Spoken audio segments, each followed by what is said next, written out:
Second. Are you an online educator struggling to find your audience? Quasar Markets connects you with learners looking for you. Keep 100% ownership of your courses. No hidden fees. Already have monetized content? Get paid again and again. Apply today. Take control of your educational empire. Quasar Markets, where educators build their legacy. You want an investment edge, but all you hear is noise, hype, and half-truths. Every signal is solid information, but only if you can see the bigger picture. This is where the Quasar magic happens. Weather, charts, news, all financial signals funneled into a single dashboard. Data alone isn't enough. Quasar Markets turns it into energy, sharp, clear, precise. Optimize with Quasar Markets today. Your edge when investing. Welcome back, Quasar Markets Live. It's Friday, and man, I don't know about you, but I think I'm ready for the weekend, BigBeat. What a beatdown yesterday. Biggest intraday turn in a long time. Yesterday was hopium to nopium in real time is what I called it. We started the day like it was AI Christmas. NVIDIA crushes earnings, futures rip. Dow was up more than 700 points as we were getting to leave. And by the close, it looked like Santa slipped on a banana peel, fell down the chimney, and set the tree on fire. It's now shaping up to be the worst week for stocks since early April. All the favorites are unwinding. Bitcoin is in full. Don't open up your portfolio app today. And even the usual safety trades, treasuries and golds, are acting like they got margin called. Steve, what's going on out there? Is this all Fed? It is. Look. It's dumb money. It's dumb money being dumb about their dumb money, being dumb about their dumb money. It is what it is. People are scared. They're selling. They don't know what to do. I heard from another I won't call him out, but I heard from another financial. They're calling it a financial firm, but they just said to themselves, "We don't know what to do." Okay, the Fed says we don't know what to do. The other, let's say, dumb money firms, I don't know what to do, or I'm not going to get back in until my charts tell me so. Your charts aren't telling you anything. Stop pearl clutching your charts. You know what? I took Bailey for a walk this morning, and I had to think about what I wanted to say this morning. And I always take about 10 to 20 minutes in my head about what I always want to say to people. And let me tell you what I want to say to people right now. This market and every market is based on one thing and one thing only. Common sense. Okay, let me say this again. Common sense will take you a long way in these markets. What do I mean by that? How do I know what common sense is? How do I understand what common sense is in this market? Well, it's very simple. Does the market feel a month or 2 months ago like it was overbought? A lot of people it didn't, Howard. A lot of people, they felt like, oh, well, no, I'm going to keep buying dips and the market's going to go up forever. Well, that didn't make sense to me. And that, to me, that common sense. Now we have puts on the SPX, SPOOs, at the highest level since COVID. That's not smart either. That's not common sense either. So my one question for you on that, Steve, and I'm going to give you the floor again, is that hedging against big long positions like you're saying? Because I'll tell you, on the crypto side, Tom Lee basically laid it all out that that's a big push that's pushing down price. Yeah, but that's only one asset class, right? And I understand that, and I get that this asset class leads some of the other asset classes in AI and stuff like that. I get it, but we're oversold, and I am banging the table, Howard Greenberg. You heard me. That's right. I'm banging the table. I haven't banged the table in, I don't know, months now. It is now time to buy. This is stupid. We're seeing the Fed literally again saying, I don't understand. Well, the narrative has changed. We just saw one saying, well, Fed's slogans was economic uncertainty and the design and conduct of monetary policy. 3, 4 now. 4 members of the Fed says, I don't understand the markets. Resign. Yeah, I did. The one thing that I will bring out from my side as being a little bit more pragmatic right now still is that, what I warn is, because Steve trades differently than most retail traders, is it's tough to hold stuff right now when the next Fed speak, whether they say we're gonna cut or not cut, is deciding market moves of 2 to 5%. And if you are basing your world off of what the Fed has to say, and you're basing your investments, but that is what the market is doing. No, that's what I'm saying. We saw it this morning without a doubt. We saw it yesterday without a doubt. Right. And if as my friend JC Perez says, I don't know what I had for breakfast. How the hell am I going to know what the Fed has to say, right? If you're basing your investments around what the Fed, and look, I get it. You're going to tell me the old adage, don't fight the Fed. Ooh, boogeyman. I get it. Guess what? That's been around longer than you've been around, and you probably don't even understand what "don't fight the Fed" means, right?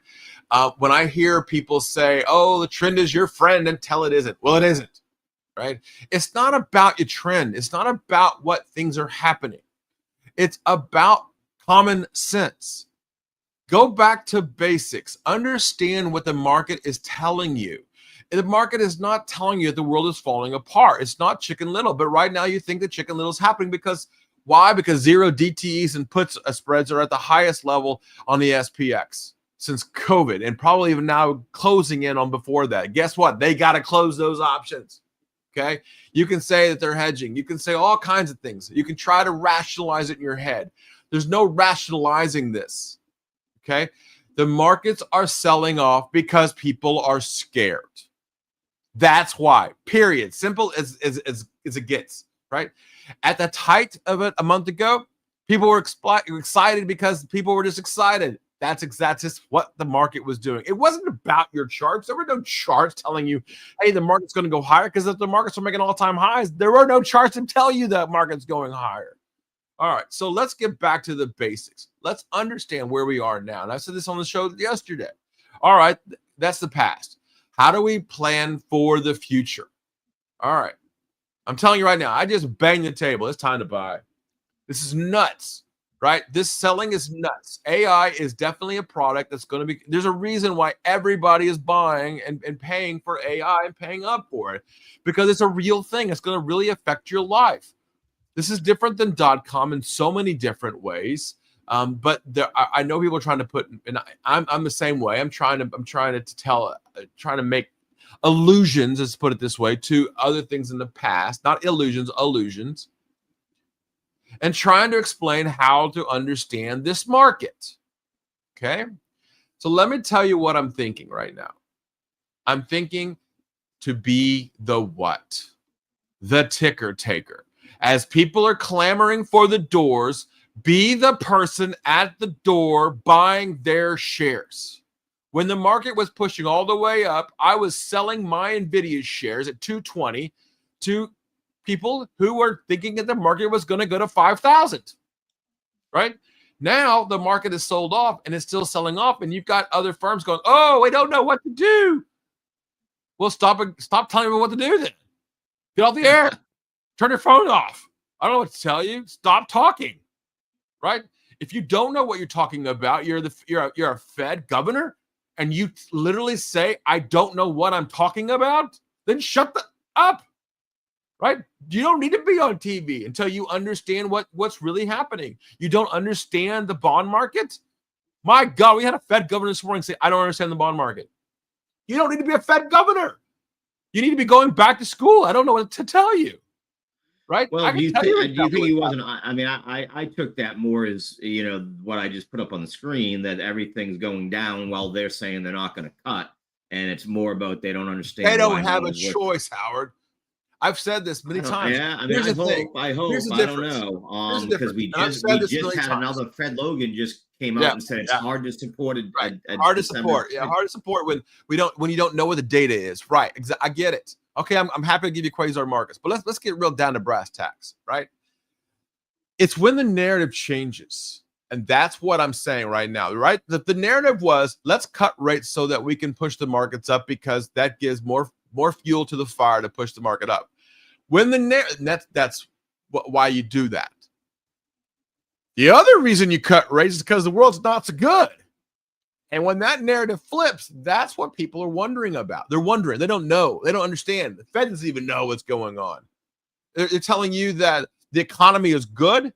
Go talk to Target. Go talk to Walmart. Go talk to McDonald's. They all told you. The CEOs told you. It was good. Everybody but Walmart said we're okay. They didn't say we're great. They said we're okay. They said, well, the world's not burning down. And I agree with them. The world's not burning down. People are looking for deals. But the K economy is in pure freaking swing. So yes, Howard, I agree with this. Risk off everywhere. You're absolutely right. Yields down, gold down, oil down. It's off my screen. I got to redo my screen. That tells you everything. And that's why the Fed has to figure it out, right? And figure it out fast. Now, if the Fed does an intermediate cut, we're in trouble. I don't think it's going to happen because too many Fed members are saying, well, we don't know what to do. All right.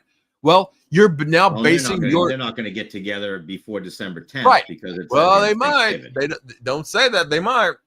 They all talk amongst each other. Trust me. I know that's a fact. But I will say this much. Here, listen, I want everybody to understand this. Okay? I want everybody to understand this. And I've been doing this for 35 years. This is nothing new. This market is nothing new to me. And now you have to understand how the market, the plate tectonics of this thing is moving. Steve Flanagan told you it's quantum convergence. There's a flip over. We call it in Florida August. It usually happens in August. It's called Dog Day. It's when the nastiness of the water comes up because the water is flipping upside down. It's all the crap on the bottom comes up, floats to the top. You don't want to be in the water in August. Well, guess what? This is the dog days of the markets. Okay. This is when the markets are flipping up a little bit and they're not right and they will settle back down and you're going to be wrong and you're going to be like, why didn't BigBeat and Howard tell me? Well, we are telling you. I banged the desk earlier, right? I don't bang the desk very rarely. I bang the desk when telling you to sell the NVIDIA. I'm banging the desk now to tell you it's time okay to get back in the water because these people are overselling. It's running around. I feel like I should go put on an army helmet because people are just saying stupid. I don't know. I'm also not cussing on this. I don't like cussing on here, but it's true. This market is nutty, and in the zero DTEs, we should ban them immediately because it's what's causing a lot of this problems, and we're seeing it. Yeah, and guess what? I'm going to take advantage of dumb money. Perps with it. You know, exactly. Steve, I've got to ask though. I mean, I get what you're saying about prices, but you've been the one beating the table that the economy's terrible. You just did. The K economy is terrible. This is terrible. That's terrible. And then one of the things that all three of us have been so bullish about terrible. That isn't bullish though is we got to start talking about Japan. Yes. So I've seen my first article comparing their new PM to Liz Truss. Japan's new PM wants a big fiscal stimulus. Inflation expectations are getting unanchored. SoftBank's down 10% today. Wait a minute. If we can't rely on Japan as a stable anchor, who else is in play? Europe. And we need to keep our eye on Europe because Europe's issues are exacerbating. We know this now with Ukraine. I think that there is a play now so that Ukraine can get out of this war. I'm excited about that in so many ways, Howard. There's a lot of issues going on there, and I think that's a place we could turn to. I just had a podcast in Australia ask me to talk to their people because they are confused too of what's going on in the rest of the world because they're isolated, right? But the question here you have to ask is, okay, NVIDIA at 220 was nuts. NVIDIA at 180 is 30% haircut, right? Okay, the world's not that bad. All right, the world was not equating $4 trillion NVIDIA, and I love NVIDIA. I've talked about the Blackwell chipsets for how long? They're sold out. It's still 4.4 trillion. Still 4.4 trillion. That's right. That's right. To go up. And my point is the same. I think we go back up, and I like this. Look, the Fed can say whatever they want. They're going to cut. And Trapper's asking the right question, and there's a question that I've also been asking. I love this question. Who is doing the selling? Everybody. That's everybody. right. They're covering margin. Everybody is doing it because the dumb money is scaring the real money, and the real money is scaring the dumb money, and they don't know what. Out of money. So this is, again, I think retail lost. They didn't listen to you for the last 2 months, and now they're forced sellers. They're margin calls. Margin calls. That's right. Yeah, across the board. And it's not just margin call because you're on margin. It's because the banks are also pulling money. The retail that's been buying every dip. Yes, and the banks are pulling back their margin, Howard. That's what I've been saying. Now the banks are scared. This is when I love to buy. It's when everybody's scared. Yeah, I don't even use margin, and my brokerage told me that my margin's been reduced. You know what I mean? The amount that I could take, and I don't even use it. So it's it's not so it's not the over leverage part of it. They're, like you said, they're cutting back, Yeah. without a doubt, without a doubt. So You saw Bitcoin go from 94,000 yesterday to 80,000 to 84,000. What the hell is going on? This means people don't know what the hell they're doing, right? Or they're manipulating, right? And either way, because honestly, let's be real clear about this. This is a great time for institutions to manipulate. They have money and the volume is not that high. So great. Guess what I'm going to do? I'm going to buy down here. And when we make new highs come January, February, March, November is usually the best month to invest. It's usually right after October. It's usually in history, it tells you that this is one of the best months. And we're not seeing that. So guess what?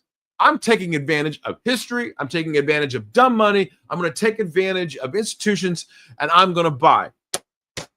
You see it now. I've slapped the desk. This is the second time that I've done this today. It is time to buy, and I'm buying. That's it. I'm buying. Okay. Well, what are you buying, Steve? Where are Tesla. you going to start? Tesla. Okay. I bought Tesla yesterday. Guess what else I bought, Howard? I haven't done this since for about a month. I bought Fly with you now. Yeah, I know you took your money. I'm back in Fly. Okay. Right? Because these have been beaten up for no reason. Right? There's no reason. Look, Tesla at 500. Okay, yeah. Tesla under 400. It's a buy. And guess what? We're at 401 again already. So this is what I mean. Take advantage of stupidity, common sense. Think between your ears, folks. This is what God gave them to you, right? And I'm not talking about you personally. I'm just saying common sense is not going through the markets. Common sense is not. I mean, the only thing I'm going to warn is there's a lot of options expiring today. Be careful today. Guess what? Those options they're on the put side. Those options. No. Retail's long. No. Retail's long. Yeah. Look at retail is not long. And I'm gonna tell you, I've been reading the book, Howard, and I'm still doing it. 1929. Got the book Kindle in front of me. I'm still reading it. I'm reading the sections again because I'm like, God damn, this is like 1929. Well, but then how are you buying if that's the case, Steve? Yeah, I mean, I'm confused by you today. Okay. So I'll explain to you, right? So in the year of 1925 to 1927, there were many opportunities to purchase, and they did. There was a big run, right? Because that run in the year preceding the 390. The Dow went to 392. Right now we're over. But okay, let's get back to it. So in the year of 1929. The bankers went to the president, the main banker of National City Bank, went to the president. At that time was Hoover, and Hoover ignored him. Okay, Hoover said, "Well, I don't really agree with you. I've got my people." Who does that sound like? I've got my people telling me something else, right? I'll also mention that a man named Merrill, who they have a very famous company about, lost all his money too. So it wasn't just the they've all lost. Look, if you haven't lost all your money in the markets a couple times, then you're not really playing. One of my rules, right? If the market doesn't humble you, you're not playing it, right? So let's get to it. All right, 1929 rolls around. By April of that year, then the thing that really changed the market was that people were starting to pull out, and it got exacerbated, right? Because the credit crunch, banks got scared, they pulled their money out. All of a sudden, the banks started to collapse, and then there was a run on it. And in psychology. Now we're not going to have the same thing as 1929. I know we have the rules, and the markets can only fall so far, and the callers come on, and then we pause the markets. I mean, trust me, I have been through every rule. I've lived through them. Right, I helped write some of them. That's that. Howard, you know that as when I worked in the White House. Okay, but let's get to it. Let's understand what's happening today. What is different now in the market? The difference in the market is the actual manipulation is being done on a much different level, right? But by the time that most people too, in the old days, you had to call or send a telegram to your broker. Words out of my mouth, right? Yeah, I mean, in the old days, it took 15 minutes to make a phone call. It took all that time. You just took the words out of my mouth. Actually, that's right. He's absolutely Howard's right, right? And by the time you got a quote, it was probably Yeah, 15 to not 30 even, minutes you later. didn't know what it was. Yeah. I mean, Right. and keep in mind, this was all the way through the 80s, Correct. for Right. most I'm people. aware. I'm You aware. might have had a Hey, I Bloomberg terminal when remember. you was Steve. I remember the days where you pulled the phone off and it said corn on it, or it said oil on it, or it said stocks. You had to pull it off to make the phone calls to the The floor. actual tickers. You actually still Right. use the ticker tape. I remember when the box was this big to see the score, to see the ticker, right? So today we don't have that. So what do I mean by that? I mean that the speed of the psychology is so much faster, and the derivatives are so much bigger. That's the problem, right? The thing that hasn't changed throughout all of history is psychology, and common sense is still the same. When my hairdresser gives me stock quotes and tells me what to buy, when my Uber driver asks me about Bitcoin because I'm in his car and knows who I am, that's when I go, oops, it's a little bit high right now. But when I get the phone calls, and my phone, I have to turn it off because it's been so crazy, is that, what do I do, Steve? BigBeat, I'm long. What do I do? Buy this morning. I tell my wife, buy Bitcoin. You told me to buy Bitcoin last week. Yeah, buy it again. Right? Why? Because the psychology has hit in Main Street now, not just traders now. It's hitting everybody. It's hitting the neighbors. It's hitting the people that take care of us on a daily basis. When my waiter starts asking me about Bitcoin, damn, I'm concerned, right? And when I hear people say, "Well, I can't hold more than 3 hours," that's not investing. That's gambling, right? So now I'm telling people, look, relax. Take advantage of this. Go see your family at Thanksgiving and holidays, and Hanukkah and Christmas are coming up. Enjoy life, and don't worry. Common sense, the greater good is going to come out. Things will get back to normal. It's okay. I said it on Schwab when people were like, "Are you sure?" I said it. I said 12 to 18% return or come down. We've already passed that. I'm like, you know what? Guess what? We did that. Okay. Now it's time to come back. Is this full capitulation? Howard just posted that. Yes, it is. Can the market go farther south? Yes. Will it? Maybe. I don't care. But yeah, you're saying this, and that was going to be my question, because, like I said, it's, if you're listening to you yell and scream this morning, 1 minute the economy's going to hell, but I'm still buying. And I think what you're trying to say is, what manipulation is, or capitulation looks like, and you're seeing that final capitulation. I mean, I will say we saw a 10% reduction in open interest on Bitcoin last night on the perps. And I apologize to a lot of people, because I think it's time to pay the piper. Here's what I'm going to say. You told me to wait till Thanksgiving. I'm still waiting to Thanksgiving, buddy. Dan Niles was very clear about that, right? Yeah, you know what I mean? Is you and Dan Ives both said that. Dan Niles, excuse me. Dan Niles, both called for Thanksgiving. I was listening, and I'm going to continue to listen, because that's the case. But here's the thing, Howard, what I'm saying to you, I just said this, right? The speed and the derivatives have hit faster and harder than normal time frames, right? So now we might have sped it up a little bit, where Thanksgiving now is where the turnaround happens. That's what I'm saying to you. Right. Normally, and I apologize for a lot of people out there, I try to dumb it down for everybody. I don't want to say dumb it down, but I try to bring it down, because I've been institutional forever, and I've been on the big side of trading forever, that sometimes I don't get the exact wording right to understand. That's why we're here together. I'm Howard, retail trader that takes what you say and tries to bring it down to the level that I understand, and therefore most of our viewers. That's for those of you who don't know, Howard and I have been friends for 30 plus years. And Howard knows me, knows my thought process, and understands how to he knows BigBeat speak. Let's put it that way. So let's that's what it is. Because I do think that, I do want to just, because, again, I know how you trade. So I'm just letting everybody know, if you're more a retail trader like me, you might want to let today's flush play out a little bit. If you're scalping, it's a great time to scalp today. But if you're looking, and if you're going to DCA and you're looking long term, today's a great day to start that. What it isn't is what I'm warning people, because too many of our traders are that retail buy the dip swing trader. Personally, I would wait till Monday or Tuesday, let things kind of come through this weekend, get today's option chain out of the way. How I say this all the time: if your charts looked the exact same as it did 3 months ago, you're doing it wrong. you'll see my charts always change. I change the technical indicators out because of the time frame or the volume, or the volume is slowing down now. There's not as much volume today as there was. There's like a third of the volume from yesterday, right? Because people are scared. They don't know what to do. But when the volume starts picking up, guess what? I will put those volumes back up. Look, Right. if you've got it, yesterday, I actually want to take it back a little bit, because I think you just hit something that we talk a lot at Prosper, both on the crypto side, me, and then I know Charlie on the stock side, and you just nailed it. Volume confirmation.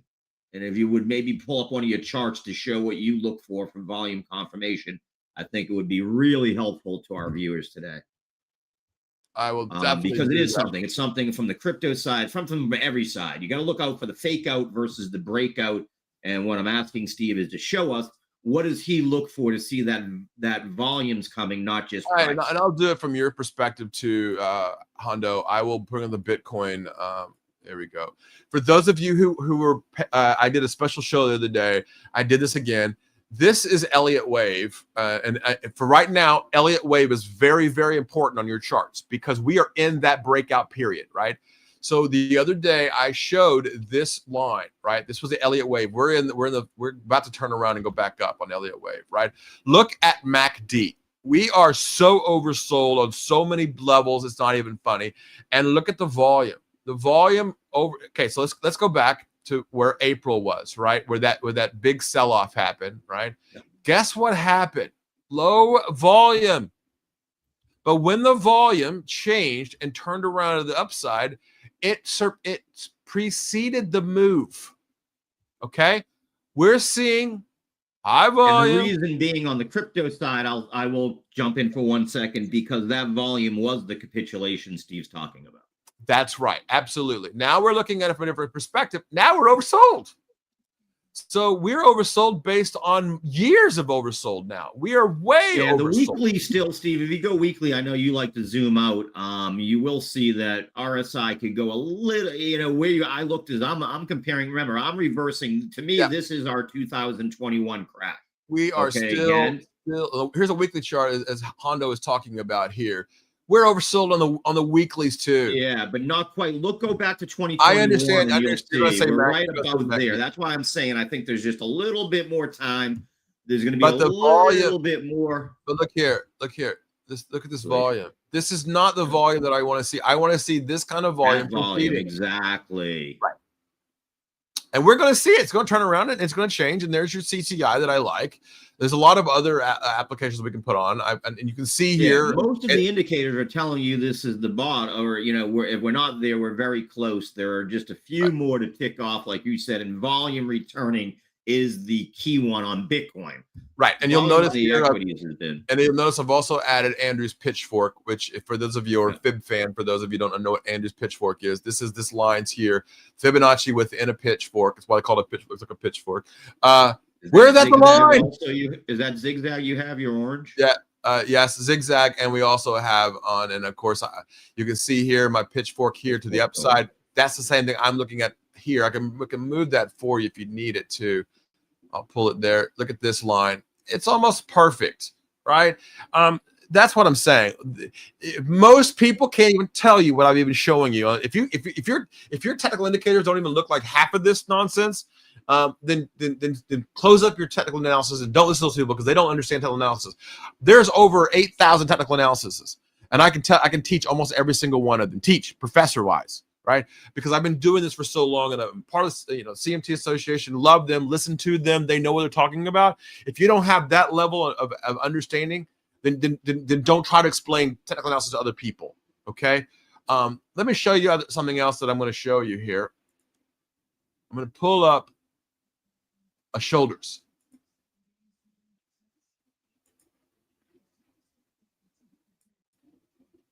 Now that looks like a trapezoid, because that is a trapezoid.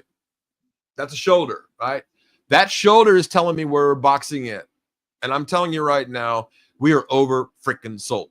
So if you're not understanding half the things that I'm showing you on this chart, then you don't understand technical analysis. Okay? I'm just telling you, I'm not being mean to you. I'm just saying you need to understand technical analysis. And now, for me, what I say at the very beginning of the show, it's common sense. Yeah. Market is open here. Market is open, Steve. Q's first move is slightly down. I'm watching VIX today very closely. If it starts to pick up, I would get my radars up and start to short this market personally. It's at 25.43. If I see that move back up towards 28, that was the sign yesterday. That was a pure giveaway that we were about to see. And I'm watching Fly here, Howard. I'm long Fly as well. Look at this run here already, 17.19. I'm liking this move here, 17.20. I love this move here on Fly. I think it was oversold yesterday. We took advantage of that. Howard, I know you also been playing with me and Fly back and forth. 84,001 now. Tesla now at 400. So anything under 400, I again is a buy on that. I want to pull up Tesla here. There are some selling here again. Fine. Sell, folks. Go ahead if you want to. I'm going to take advantage of you. I'm not telling you people out there. I'm just going to do it, right? Yeah. Disney's up here. Royal Caribbean's up. All the things that we talked about yesterday already running up. 402 now on Tesla. Walmart holding up nicely too, 107.76. So Walmart continuing to move to the upside, I see too. Tick is slightly down. Dow Jones up about 43 basis points, but coming off of the highs of the morning. The S&P up 36 basis points, right around that 650-460 level. And the Qs did spike up briefly, but have pulled back a little bit, back to 587.78. Your charts look like this on so here's the Qs. Again, I'm looking at some capitulation here going on.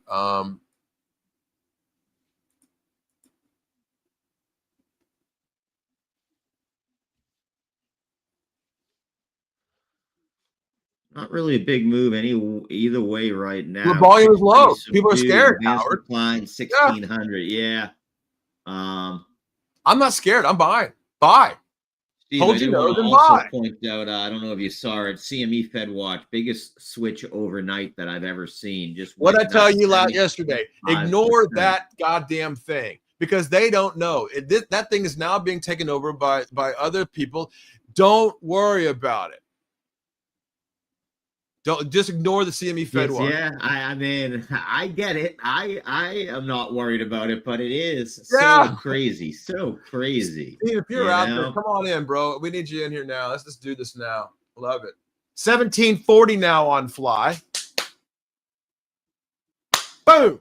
Right? That's what I'm talking about, folks. Forget what you're hearing on the talk shows. I'm trying to give it to you flat out and giving you what and Steve Flanagan said logic. I'm calling it common sense. Common sense is flowing everywhere, folks. Yeah, no, that's right. Absolutely. I agree. Advanced decline up 2,000. So not the breath we saw yesterday. So that makes me feel a little better. If you remember, I did warn of the drop yesterday when I saw all of the breath. How every single thing moved up in one fell swoop just didn't feel right to me. Now we got winners and losers. That makes more sense. Gold at 40.61, holding up pretty well. Steve, silver took it on the noggin overnight too, down about 2.35% here. Buying opportunity under 50. Is 50 a new level for silver there? I mean, I you know what, for me, I think I'm just going to stay long silver. I'm not even going to sell it. I'm just going to keep it and go long term. After having a long chat with Peter Thomas yesterday, I totally agree with him on it. 84.4 now on Bitcoin. Ignore the nonsense. Just start buying. I'm not now. Listen, we don't talk about what to do on this show. We don't do that, right? I'm not telling you to go out and physically buy. I'm not doing that. I'm telling you what I'm doing, right? I'm telling you what makes sense to me as a 35-year trader here. As somebody who's been taught by Green Berets and institutions and JP Morgan and Goldman Sachs, I've got that institutional knowledge in my head. We got people like Steve Flanagan here from JP Morgan. We're helping you out, right? Learn. Don't listen to people who don't know goddamn thing about the markets. Don't listen to them. Now that I'm telling you to do, right? 84.6 now on Bitcoin. That's what I'm telling you to do. Pay attention to people who actually and know what's going on in the market and understand these markets. And when things like this happen, know how to get you out of those problems. That's what I'm telling people to do.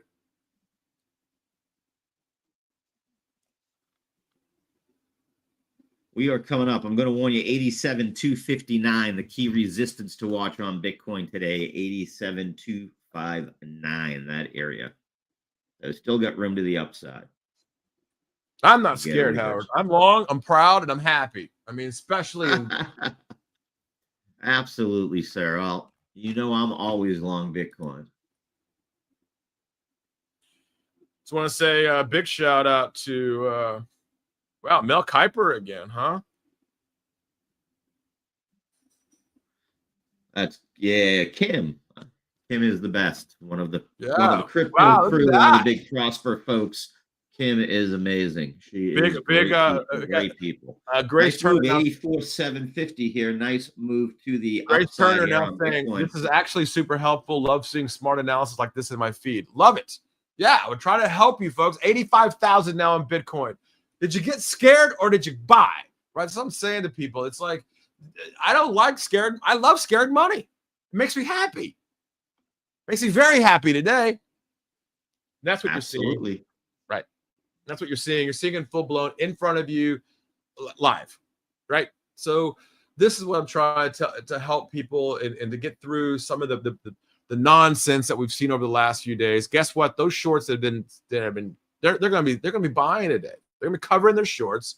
They're going to double dip. Mr. Bauer is going back into the gold bug. Mr. Bauer getting into a little gold here in his rooms on this move down. So he's thinking gold might be a mover to the upside here today. Just retesting VWAP. Nice little move back towards VWAP for a move to the upside. Let's see if he's right. Here, Bubba. Here, Bubba. My doggy's getting all nervous here now. Haley gets nervous when you yell. Yeah, Moochie doesn't like it either. He's seen every side of me. He knows when I beat the desk, he knows something big is happening. He's probably gonna get a treat here a little bit. Yeah, look, 85,000 now on Bitcoin. You know, and you know, if you got spanked and you got out because you didn't know what to do, yeah, very happy this morning. Absolutely, nice move to the upside. 224. Nasdaq's up 116 right now, right? So, yeah.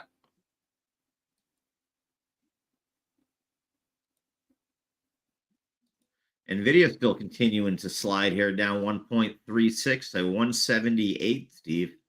Moving to the downside still. It was overbought. I mean, but I do like NVIDIA. I like what they're doing. I like the Blackwell chipset. I've said this a million times.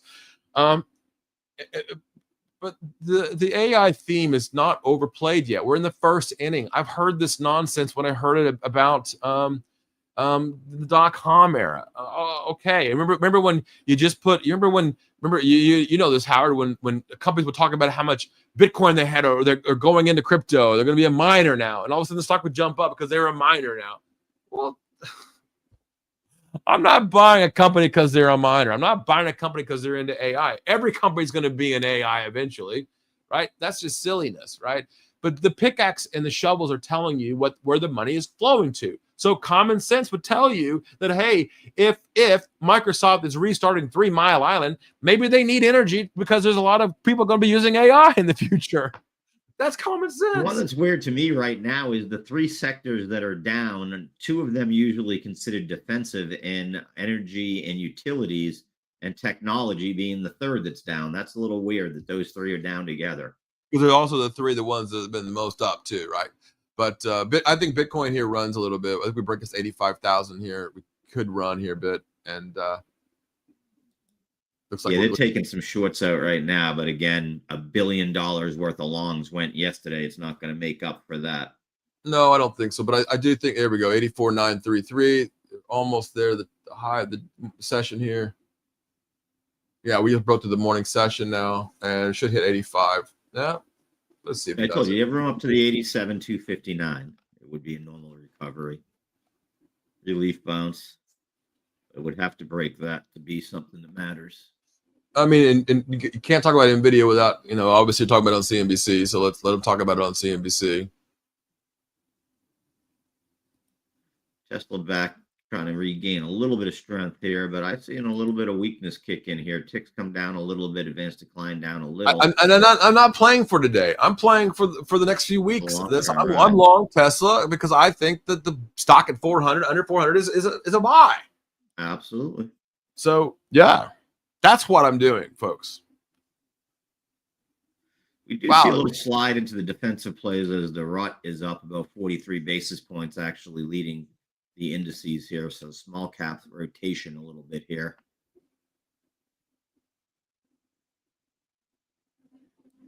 WTI at 57.61, Steve. So do they think that the war might be coming to an end? Common sense will tell you yes. But I don't think Putin has common sense. I don't think anybody. I think he really wants war. And look, you have to respect the fact that it's what he wants. I don't like the fact that he wants it, but that we have to, as traders, and understand that we have to respect that there's a possibility of war that continues. Yep, absolutely. WTI, like I said, down. There's 85,000 on Bitcoin. We're breaking out now. There's Tesla breaking out now, and yeah, so let it do its thing as these people start to realize that they're on the wrong side of history right now. And guess what? The path of least resistance is to the upside. So for those people who literally have been shorting and shorting and shorting, you're about to cover your ass.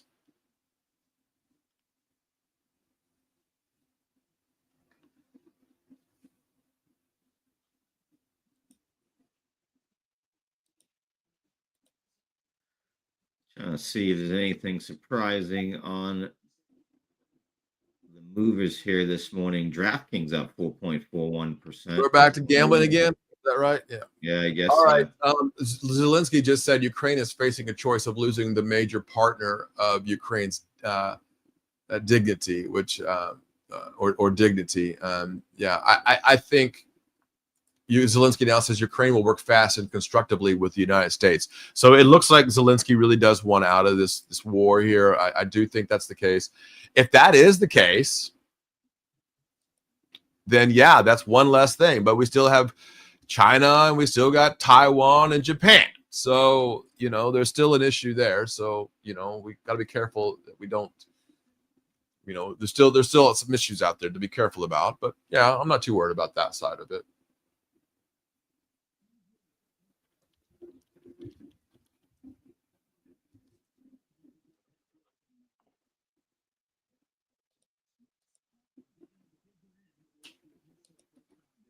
Steve, Oracle down another 3.65% here. Does that one start to interest you at $203?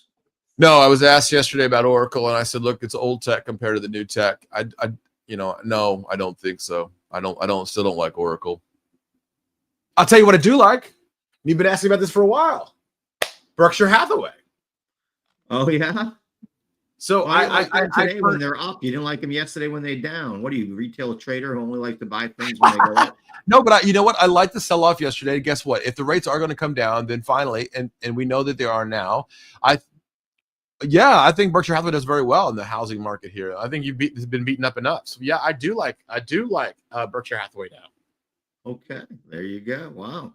Fed's starting to give you a little bit more clarity. Clarity, folks. Clarity. That's what I've been saying. Clarity. Google up 3% here, moving nicely to the upside at 298.71. Speaking of Mr. Buffett's farewell song, so to speak. And that's another reason why they're pretty heavy in Google. They're going to make some good money on Google here. They already know that for a fact. So, yeah. Absolutely. Tick is still down slightly, but most of the indices are holding up or moving to the upside, quite honestly.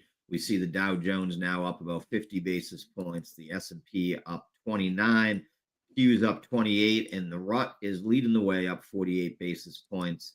VIX hasn't really jumped too far off the screen, so that gives us at least a little bit of breathing room here so far. And when I say that, that's at 25.67. So I do very like elevated state here. I do like the charts here on NVIDIA getting very close to a buy signal. We're not there yet, but it could happen next couple of days, next week. So that could be, but I don't think it's a big bounce to the upside, right? If I look at the daily chart, we are getting into those numbers. There's like 4 or 5 different cells here, but we're not quite there yet. But I am looking. I am looking a little bit closer at this, though. Steve, take a look at Constellation Energy. Tell me what you think. They're down towards the bottom of their daily linear regression. Constellation Energy? Yeah, CG. Yeah.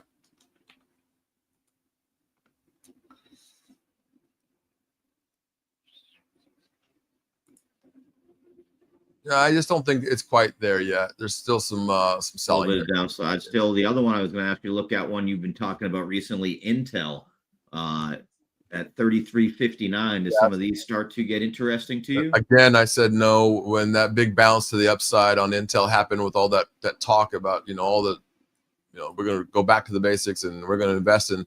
Just want to let everybody know that money that the United States invested in Intel is now gone. So where we were when we made the buys, and it's gone. So I'm not a big fan of it. I'll tell you what, though, this is Berkshire Hathaway here. I do like this move here. Yeah, I'm starting to see a little bit of more of a play here.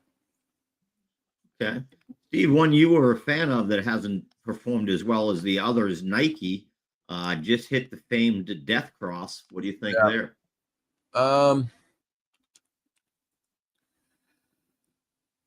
Yeah, I mean, Nike covered its gap. I do like this. I still like Nike. I still like it. I don't think there's anything changed. It really hasn't sold off too much. Nike's not one of those that is going to be a big mover for you. So don't look at it from that perspective. Tesla now 395. Again, if you're looking at this, this is the dumb money is trying to figure it out, right? They're lost. And I like lost dumb money. Well, they have weak hands right now. I live this world in crypto, so for me, that's why I think we see a sell-off today. Is that what happens? Is the first sign of weakness, like we're seeing across the Qs right now, how they're moving to the downside, tick now negative 200 or so. There's fear in the streets, and you love that. I'm with you. I agree, and that's what leads me to this capitulation might finally be here. Is that we are seeing some of this blood in the street type attitude. Bitcoin tried to hit that 85, like you said, back at 84,420, and still moving to the downside. So again, I just saw the VIX break through 26. Very similar. History doesn't repeat itself, but it smells the same. And this looks a lot like yesterday. Oh, I'm not scared. PMI now coming out now. U.S. Flash PMI now 51.9 versus 52 estimate. So we're still above the 50, but right on the handle there.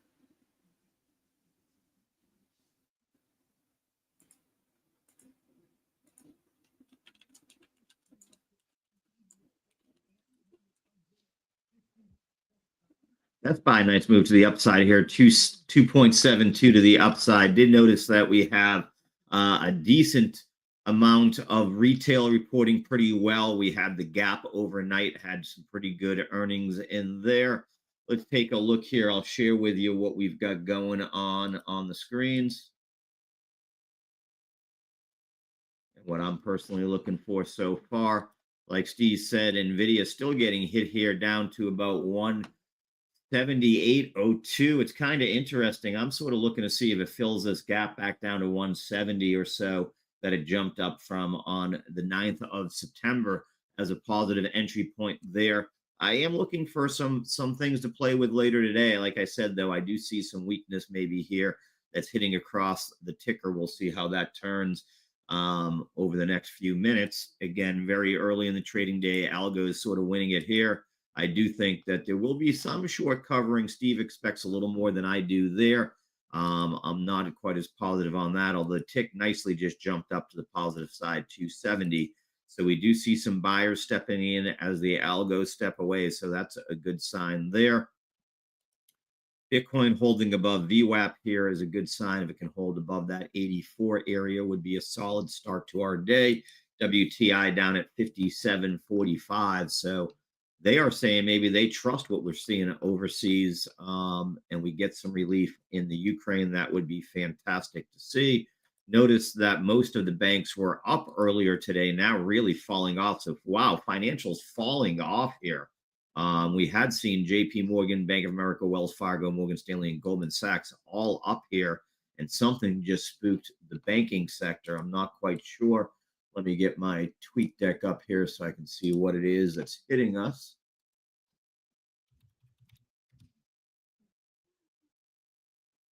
I guess it's that PMI data, but that actually, this drop started right at about 9:36, so before the data came out.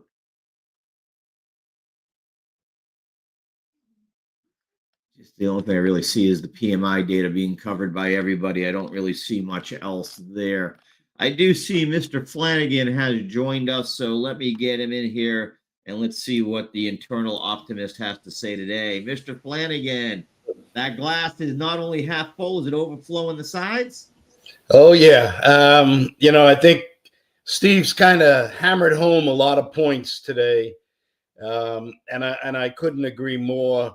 We talked on my last show. I had said on Friday, capitulation probably done by Tuesday. Okay, yesterday was one of those days where I'm a trader of 43 plus years in a major institution at the front line. And those type of days you just don't see very often, not once in a career. So understand the magnitude of yesterday's turnaround. This is not something that happens. So when that does, the next day and the dust begins to settle, look for a flat line now, because you're either out of the trades or you're in a trade and you just don't know what to do, as evidenced by all the Fed chatter. Yeah, and I'm going to ask you the same thing I asked BigBeat earlier. Well, is this the full capitulation we're seeing? Do you feel like this is, I can't, the old, I don't know what point is, but I can't describe it, but I can tell you when I see it. Is this, I can't give you levels of capitulation, but I can tell you when I fear it, when I feel it. And to me, this felt like what really was yesterday. If it isn't the end of the capitulation, it really it hit yesterday. Is it capitulation? I would say the machinery backed up the dump trucks and unloaded once yesterday's rally faded. So that typically, when the dump trucks come in and unload, is a capitulation. But what we need to really understand is what the heck is behind the capitulation. What was the matter yesterday? Why didn't the NVIDIA earnings, which I had said, if they give good forward guidance, I said, this is it. Yeah. I don't understand what was behind. And so doing a lot of research, I come up with the yen carry trade. That was see that. I was going to bring that up to you. That's rearing its. I already hit him with that BigBeat. Yeah, I already hit him with that. I think you know what? I know exactly what it is. Yeah, but that Japan carry trade. If Steve would, if Mr. Flanagan could break that down a little bit, because he is the. He did break it down for you 2 weeks ago. Yeah, it was quantum. And 4 months ago, and 8 months. I believe it was August of 2024. When you brought that to us, Howard called it perfectly. Quantum convergence. I talked about this morning, right? If you want to get, like I was saying, common sense, and I look at it from the perspective of when the water turns upside down in August, the dog days of summer, when the water comes up, it's nasty. This is what's come up. All the nastiness has scared people, but it's going to settle back down. We're going to go right back up, and the people that literally are got their heads swiveled on correctly, paying attention and listening to Steve Flanagan and saying, okay, you know what? This is one of my favorite things in this world. This too shall pass. Absolutely. And if you're not ridiculously out of listening to all these nonsense traders out there and paying attention, this is a great time to buy. Look at Tesla, 401 again, right? Why? Because they're not listening. They're paying attention to what's really going on. EVs are still happening. Electric. We just talked about this, Steve. And 3 Mile Island is restarted because they need energy. You've talked about the energy trade forever, right? This is exactly Europe, what I mean. and Yeah, Europe so is paving a course for more green technology. So yes. yeah, nothing is changing. In quantum convergence, what does the essence of it mean?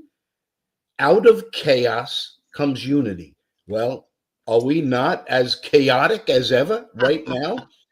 I put a piece on my Twitter handle yesterday talking about the Fed and referencing a Ludwig Institute, which is a nonpartisan, but they are more of a kumbaya type of organization. Let's get together. But what they specifically talked about, take this payroll number, throw it out the window. Why? Because if you get a job and work 1 hour, you are considered an employed person.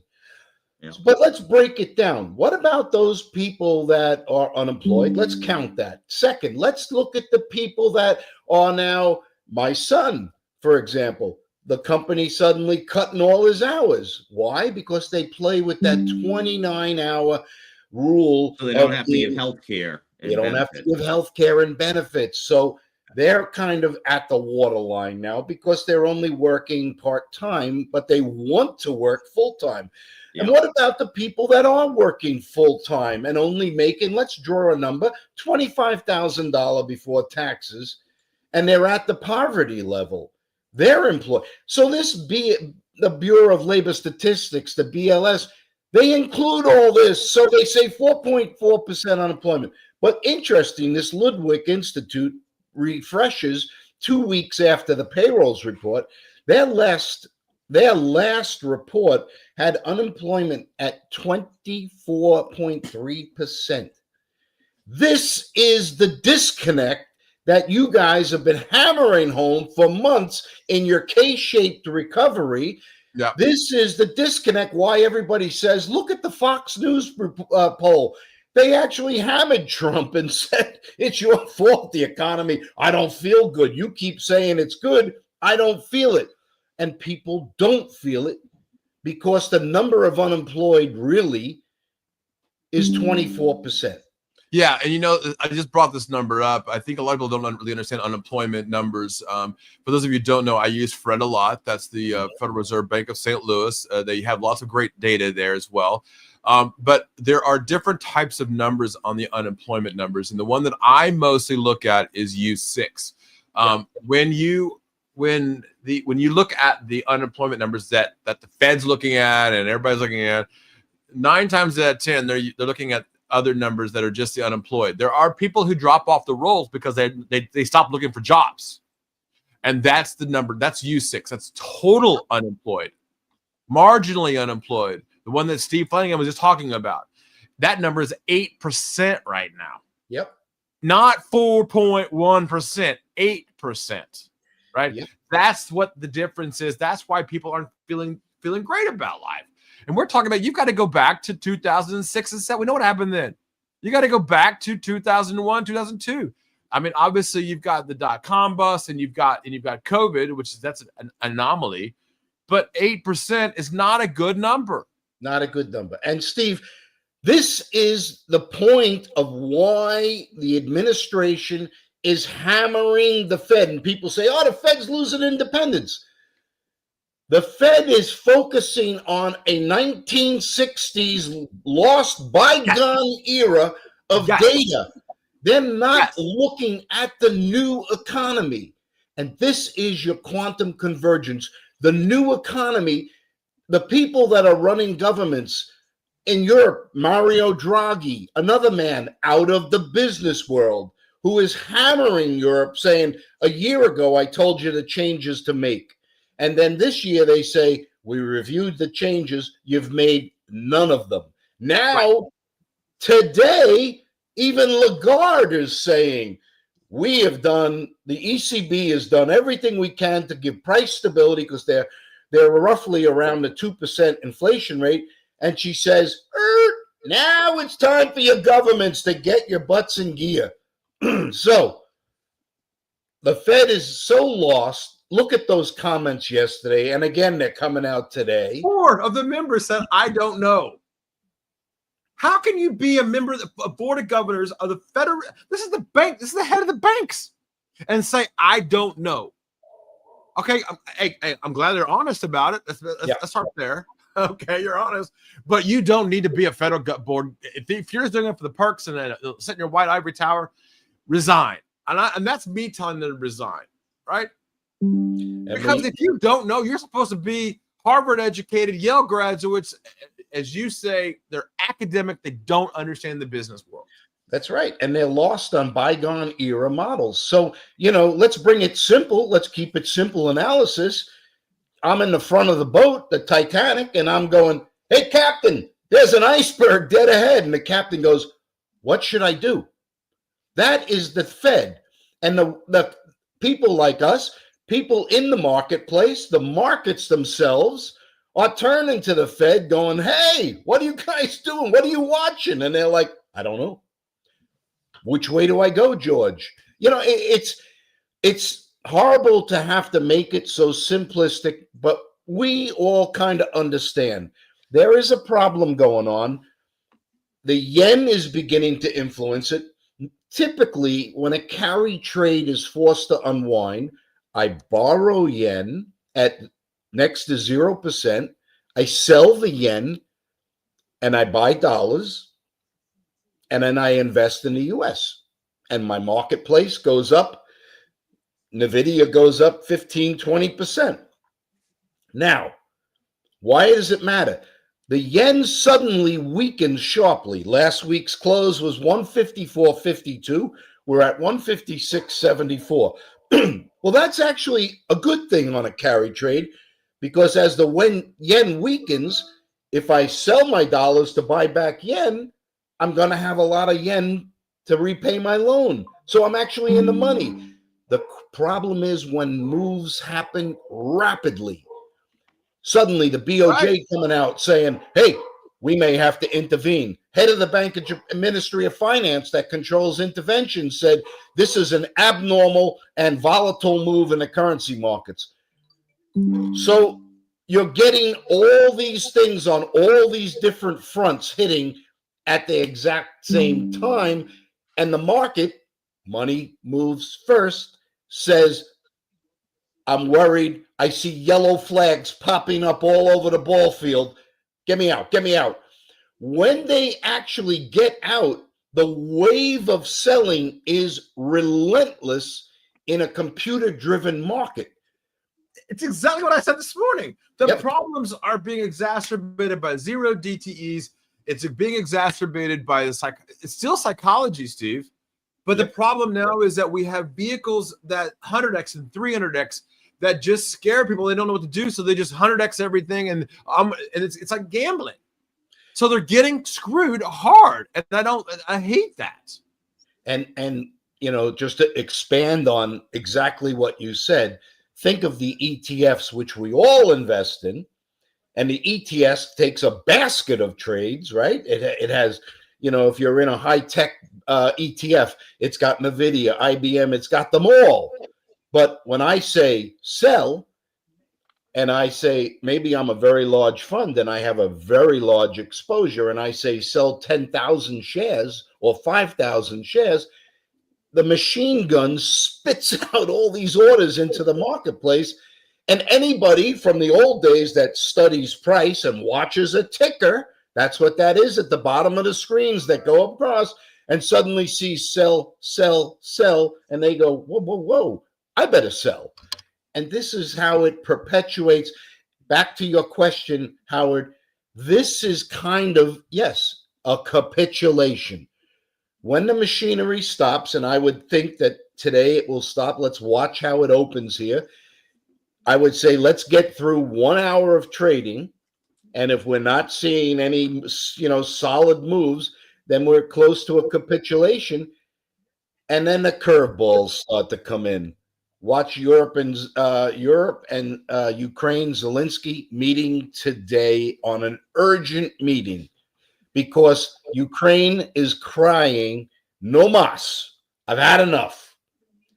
And Now that the U.S. Russia is being leaked, the frozen $100 billion assets of Russia are going right into the Ukraine to rebuild. So there's a chance where this guy sees he can come out, unscathed in the political world. And that would be another huge positive in the global environment. So this is a chaos. That I believe it's capitulation. I agree. And I thought Tuesday was going to be the day. Okay, hey, look, Steve. I slammed the table today. I banged the table. I haven't done that in months, and you know what I do when I bang the table. That's it. Yep. I'm in, or out, depending on where I'm at. I'm in. I like this market. I like this capitulation. It's happening right in front of us. I love this. Look, I don't like picking tops and bottoms. That's one thing that'll get you in trouble. But this is capitulation. This is chaos, as you're saying, and I'm going to take advantage of it. So look, the market could go down further. All right, whatever. But I'm okay with this because I'm going longer term. One more ingredient to your capitulation. You're an institutional trader. You're sitting close to the end of November, where the holiday markets we always referred to comes in around Thanksgiving. And once you enter December, you're not taking a lot of risk and putting the bonus pool in jeopardy. Right. So the capitulation from the institutional side, any longs all cut out and said, oh, wow, I'll take my lumps, but I'm still up on the year. So I'm still okay. Because when it comes down to it, you must understand that institutional trading is bonus related. So what does that mean for December? People are going to start loading up in December, because what you're going to see is a gradual creep that's going to creep and suddenly become a self-fulfilling in December. And then you'll start off January. What is going to be the institutional rhetoric? Oh, this is going new highs now. I think the adage that I'm looking at is crawling the wall of worry. Yeah.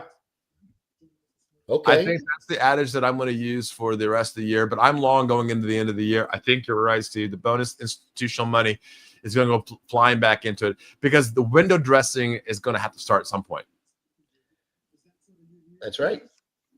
And everybody needs to make back this hole that just happened. So, see, if you don't mind, can you explain window dressing to those people who don't understand the institutional side of things? Well, window dressing is, you're going to take positions if the market begins to, gravitate back up. If, in fact, we've hit a capitulation and the market, then suddenly my long positions get valued day to day. I have to mark to market each and every day. And, I'm going to grab things that are so oversold right now, because as the price naturally goes back up, the mark to market is going to make me look like I'm a genius in trading. That's right. We call it window. I need to run. But Steve, we did it again. I mean, I think we're helping people understand this market in a very chaotic market. And I think I'm very proud of you for doing your homework and giving me the answer that I've been looking for. It's quantum convergence. For those of you who don't know, Steve Flanagan has now coined that term for this market. And I think that's what we're going to call it. We're going to start. It's quantum convergence. This is what we're looking at right now. So I appreciate that, Steve. We'll see you right back here on Monday. I need to run as well, but guys, everybody, for Quasar Markets, have a great week. I will be off on Monday, so the two Steves will be here to bring you home. So everybody, have a fantastic weekend. As you heard, Big Beat bang the table. Mr. Flanagan, the glass is always half full, and I think we're pretty close if we're not there myself. So I guess we're three bulls in a room here today. Everybody, have a fantastic day.